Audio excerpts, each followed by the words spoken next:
যাক বাবা, ডাল তরকারি আর মাছ তো আগেই হয়ে গেছে, আর এদিকে ভাতটাও হয়ে এসেছে। আর কিছুক্ষণ পরে মাঠটা উপুর করে দেব। উনি জমিদার বাবুর বাড়ি থেকে ফিরতে ফিরতে ভাতটাও হয়ে যাবে। তারপর উনি যেই বাড়ি ফিরে খাবো খাবো খাবো খাবো খাবো খাবো করে আমার মাথাটা চিবিয়ে খাওয়া শুরু করবেন, তখন আমি সঙ্গে সঙ্গে ওনাকে গরম গরম ভাত বেড়ে দিয়ে দেব। ভাত খেয়েই তো উনি আবার নৌকা করে কতদূর যাবেন। কি গো দিদি, ঘরে আছো নাকি? হ্যাঁ, দাঁড়াও, আসছি। আরে তুমি, এসো এসো, ঘরে এসো। না গো দিদি, এখন আর ঘরে যাব না।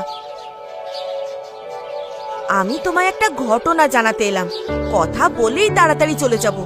কে জানে আবার কখন বৃষ্টি নামে। হ্যাঁ গো, বৃষ্টি এলো বলে আকাশের যা মুখ ভার।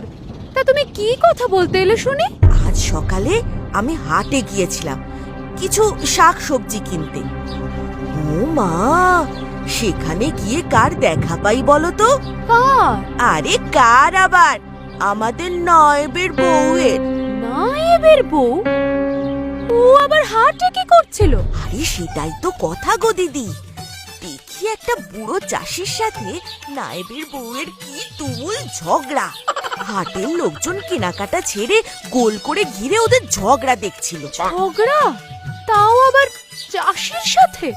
তাও আবার নায়েবের বউয়ের? কেন গো, কি নিয়ে? কারণটা শুনেই তো আমি অবাক হয়ে গেলাম। প্রথমে নায়েবের বউ নাকি ওই চাষের থেকে 3 আটি হেলেঞ্চে শাক নিয়েছে, আবার তারপর বলছে 1 কিলো বেগুন ওকে বিনামূল্যে দিতে হবে। বিনামূল্যে? কেন? ও বাবা, ও নায়েবের বউ, তাই ওকে বিনামূল্যে জিনিস দিতে হবে। ও চাষি যেই এতে আপত্তি জানিয়েছে, ব্যাস সঙ্গে সঙ্গে কোমর বেঁধে কি তুমুল ঝগড়া। সে কি গো? আরে হ্যাঁ গো হ্যাঁ, তারপর আবার বুড়ো চাষিকে শাসিয়েও দিল, যদি ওকে বিনামূল্যে না দেয় তাহলে ও ওর বরকে বলে ওই চাষিকে আর হাটে বসতেই দেবে না। না, তারপর কি হলো? তারপর আর কি, বুড়ো চাষি ভয়ে কাঁপতে কাঁপতে নায়েবের বউকে শাক বেগুন তো দিলই, সাথে আবার কিছু পটল আর ঢেঁড়শও বিনামূল্যে দিল। ছি ছি ছি ছি, নায়েবের তো অগাধ সম্পত্তি, তারপরেও বুড়ো চাষির পেট মেরে ও কি পেল? নায়েব যেমন শয়তান, ওর বউটাও ঠিক সেই রকম। হ্যাঁ, একদম ঠিক বলেছ। আমি তো হাটে গিয়ে সব নিজের চোখে দেখে এলাম।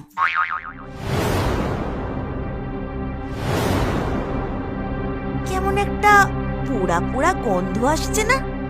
কি গো দিদি, কোনো রান্না পুড়ছে নাকি? গেল গেল গেল গেল গেল, সর্বনাশ হয়ে গেল, আমার ভাত পুরো পুড়ে ছাই হয়ে গেল। যাই যাই, ঘরে যাই, আবার পরে কথা বলছি গো। হ্যাঁ হ্যাঁ, যাও যাও, আমিও বাড়ি যাই, বৃষ্টি পড়লে আবার আটকে যাব। যাই, হ্যাঁ।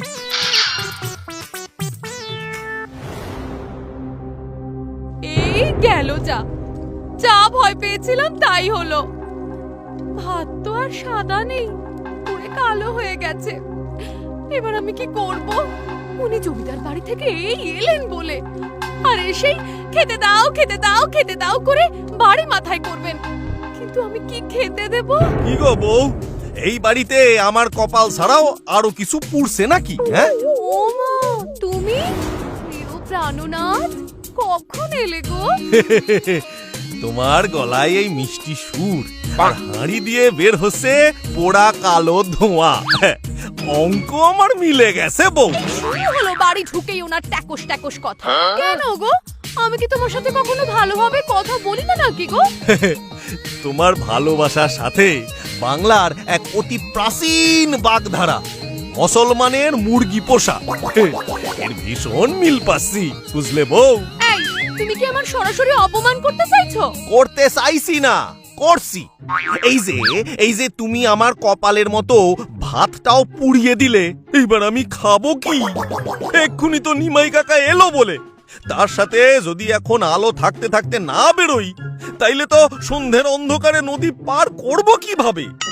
গনসা, ও বাবা গনসা, ওই ওই ওই ওই নাম নিলাম আর এসে হাজির। কি হলো বাবা গনসা, সাড়া দিচ্ছ না যে? ও ও নিমাই কাকা, তুমি এসে গেছো? আরে বাবা, আমি তো এসে গেছি, কিন্তু একি তুমি এখনো তৈরি হওনি কেন? ভোম্বল সেই কখন ঘাটে পৌঁছে গেছে, দিনের আলো কমে আসছে। চলো চলো চলো, তাড়াতাড়ি বেরোতে হবে তো। না গো কাকা, আমি আজকে যাব না। তুমি আর ভোম্বল কাকা এগিয়ে যাও যাও। ওমা, সে কি কথা? কেন? আসলে আসলে আমার এখনো খাওয়া দাওয়া স্নান কিছুই হয় নাই। আমি যদি যাই তাহলে তোমার আরো দেরি হয়ে যাবে। তার চেয়ে ভালো আজকে সাবধানে তোমরা ঘুরে এসো, আমি দুদিন পরে আবার যাব। আচ্ছা, তবে ঠিক আছে। ও গনসা, তাহলে আমি এবার এগিয়ে যাই। হ্যাঁ হ্যাঁ, এসো যাও সাবধানে। আমাকে ক্ষমা করে দাও গো, আমার ভুলের জন্যই তুমি আজকে বেরোতে পারলে না। এ বাবা, সি সি সি সি, এতে ক্ষমা চাওয়ার মতো কিছু হয়নি গো। একটা কথা আমি সব সময় বিশ্বাস করি যে যা হয় তা ভালোর জন্যই হয়। এই যে ভগবান আজকে আমার যাওয়াটা ভাত পুড়িয়ে আটকে দিল, তার পিছনে নিশ্চয়ই কোনো মহৎ উদ্দেশ্য আছে। এই জন্য আমার এতে কোনো দুঃখ নাই। তুমি তুমি বরং আরেকবার ভাত বসাও। বর্ষার দিনে দুজনে মিলে জমিয়ে গরম গরম মাছ ভাত খাই। যাও। আচ্ছা গো আচ্ছা, আমি এক্ষুনি বসাচ্ছি।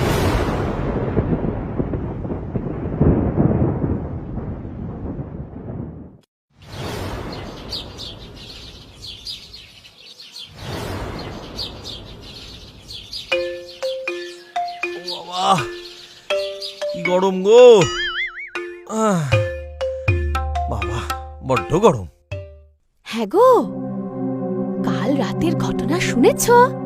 হ্যাঁ, ওই বাজারে সত্য কাকা নিমাই কাকার ঘটনাটা বলছিল। আমাকেও তো পুকুর পাড়ে ফুচকা চুরমুরের মা সব ঘটনা বলল। শুনে আমার গা শিউরে উঠল। সত্যি কাল তুমি বরাত জোরে বেঁচে গেছো। হ্যাঁ, ঈশ্বর বাঁচিয়েছেন, নইলে আজ এখানে আমি থাকতাম না। দেওয়ালে আমার ছবি ঝুলতো। বালাই ষাট, ওরকম কথা মুখেও এনো না গো। তা নয় তো কি বলবো। নিমাই কাকা দিব্য সুস্থ আমার সাথে কথা বলে এখান থেকে নদীর পাড়ে গেল, নৌকোতেও উঠল।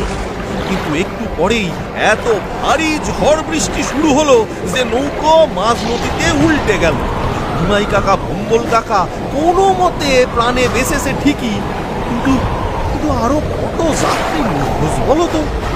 তারা তো ওই প্রবল জলের তোড়ে ভেসে বেরিয়ে গেছে। ইস, কি কষ্ট। হাতটা না পুড়লে আমিও হয়তো ভেসে যেতাম। তাই তো বলি বউ, যা হয় ভালোর জন্যই হয়। সেই সময় দাঁড়িয়ে আমরা বুঝতে পারি না ঠিকই, কিন্তু পরে বুঝতে পারি যা হয়েছিল ভালোর জন্যই হয়েছিল।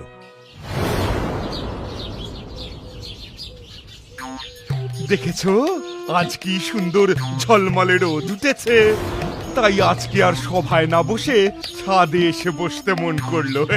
এই কটা দিন টানা বৃষ্টিতে চারদিকটা পুরো গুমোট হয়ে গেছিল।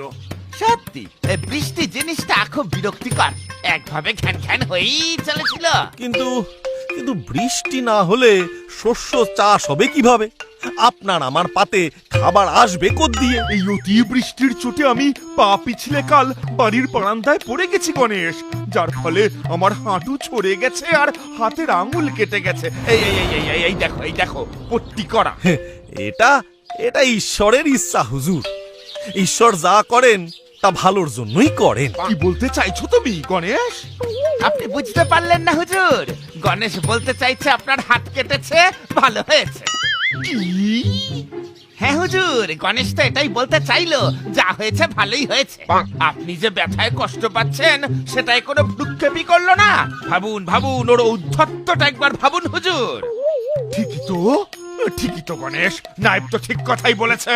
তোমার মধ্যে কোনো সহানুভূতি নেই, তোমার মধ্যে কোনো মানবিকতার বেঁচে নেই। আমি এত ব্যথায় কষ্ট পাচ্ছি দেখেও তুমি বলছো যা হয়েছে ভালো হয়েছে। আমায় ক্ষমা করবেন হুজুর, কিন্তু আমার মূল বক্তব্য এইটুকুই ছিল যে ঈশ্বর যা করেন ভালোর জন্যই করেন।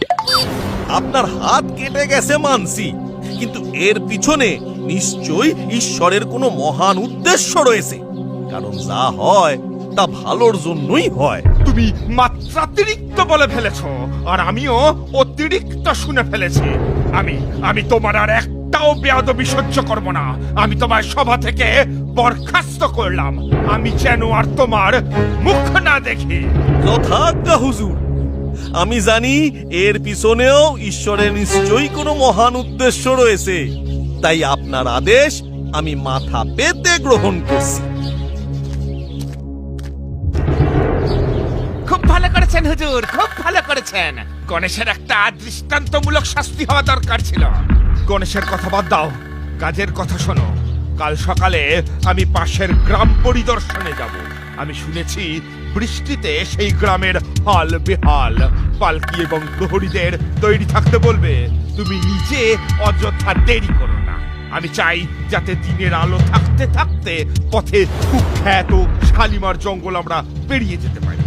হুজুর, ওই দিনের আলো থাকতে থাকতে সেই জঙ্গল পেরিয়ে যেতেই হবে, নইলে বিকেল হলেই সেখানে ডাকাতদের খুব উৎপাত। আপনি চিন্তা করবেন না, আমি সকাল সকাল তৈরি থাকবো। না না না না না, দিনের বেলায় কিছুতেই বেরোনো যাবে না। বেরোতে দেরি করতেই হবে। এমন ব্যবস্থা করতে হবে যাতে হুজুরের সেই গ্রামে পৌঁছতে সন্ধে হয়ে যায়। অন্ধকারে হুজুরের অর্ধেক জিনিস চোখে পড়বে না, আর সেই সুযোগে আমি বেঁচে যাব। নইলে সেই গ্রামের অবস্থা দেখে হুজুর আমার সব চুরি ধরে ফেলবেন।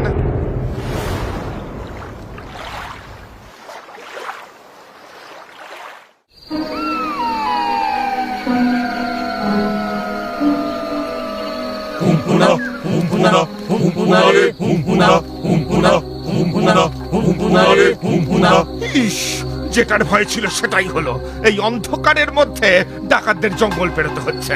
এই সব হয়েছে ওই নায়েবের দেরি করার জন্য। নায়েবকে আমি কিছুতেই ছাড়বো না।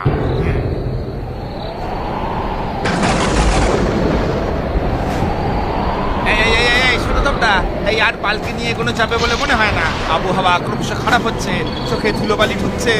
কিন্তু নায়েব মশাই, এই জঙ্গলের মধ্যে পালকি নামালে ভারী বিপদ হতে পারে। এটা ডাকাতদের এলাকা। হুজুরের পায়ে চোট। হুজুর তো হেঁটে বেশি দূর কোথাও আশ্রয়ের খোঁজেও যেতে পারবেন না।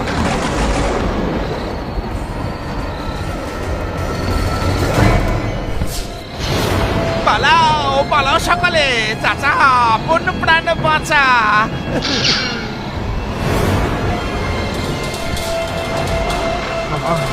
আমায় এই বিপদে ফেলে সবাই পালিয়ে গেল।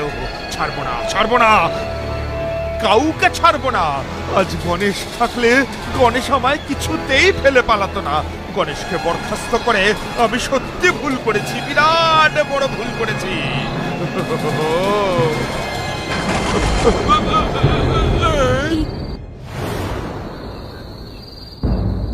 কি বলছো গো? শেষে কিনা জমিদার বাবু তোমায় বরখাস্ত করলেন? এটা তো আমি ভাবতেই পারছি না।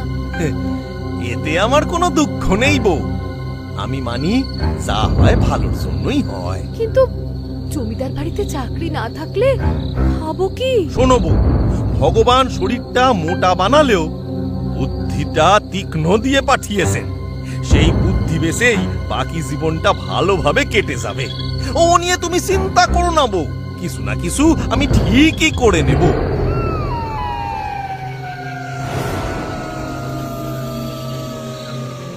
মাগো, ভক্তের ডাকে সাড়া দে মা। তোর পায়ে উৎসর্গ করার জন্য এক মানুষকে এনেছি মা। ভক্তের পুজো গ্রহণ কর মা, ভক্তের পুজো গ্রহণ কর। নায়েব কোথায়? ডাকাত ভাইয়েরা, ওকে একটু ডেকে দিন না। জমিদারের নায়েব জমিদারকে বিপদে ফেলে প্রাণ হাতে ছুটে পালিয়েছে। চল, এবার তোকে ঈশ্বরের পায়ে পৌঁছে দেবার সময় এসেছে। তোর আঙুলে ওটাকে ওই কাঁটাটা আসলে আমি বাড়ির বারান্দায় পা পিছলে পড়ে গিয়েছিলাম, আর তখনই আমার হাত কেটে যায় আর পা ছড়ে যায়। তার মানে তোর শরীরে এখনো ক্ষত আছে? হ্যাঁ, হাতে আর পায়ের দুটো হাঁটুতে। এই, ওর হাতের বাঁধন খুলে দে। ওকে আজ মায়ের পায়ে উৎসর্গ করা যাবে না। কি আমাকে উৎসর্গ করবেন না? না না, করবো না। না না না, তোর শরীরের মধ্যে ক্ষত আছে বলছি তো, তাই তোকে উৎসর্গ করা হবে না। তার মানে আমি বেঁচে যাব? আমি বেঁচে যাব? আমাকে উৎসর্গ করা হবে না? মা কালী আজ তোর সহায় হয়েছে। ওই ক্ষত আজকে তোর আয়ু বাড়িয়ে দিল। নইলে আজই হয়তো তোর জীবনের শেষ দিন হতো। যা, পালিয়ে যা, পালিয়ে যা, পালিয়ে যা, পালিয়ে যা এখান থেকে।